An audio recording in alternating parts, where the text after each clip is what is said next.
छत्रपति शिवाजी महाराज के बारे में कई इतिहासकारों ने कई कई बातें लिखी है। ऐसा एक प्रसंग आता है साल 1648 में, जब छत्रपति शिवाजी महाराज की आयु 18 वर्ष थी और उन्हें स्वराज में शपथ लिए हुए 3 साल हो गए थे। उनके शुरुआती दौर में उनके एक सेनापति हुआ करते थे, आबाजी सोमदेव, जिन्हें आमतौर पर लोग आबाजी भी पुकारा करते थे।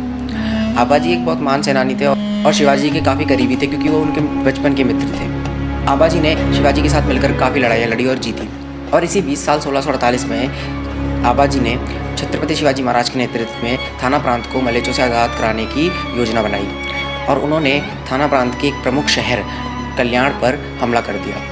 कल्याण प्रांत के जो सूबेदार थे अहमद, उसको हराकर छत्रपति शिवाजी महाराज की सेना ने वहाँ पर विजय प्राप्त की। जब जीते हुए सोने चांदी हीरे जवाहरातों को जब वो अपने पालकी में भर रहे थे, तो यहाँ पर आबाजी से एक बहुत बड़ी गलती हो गई।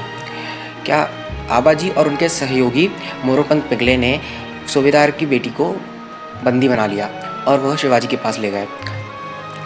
तो जब शिवाजी के पास मोरोपंत पिंगले गए और उन्होंने बताया कि आबाजी कल्याण पर विजय प्राप्त करके आए, तो इस बात से शिवाजी महाराज को बहुत खुशी हुई।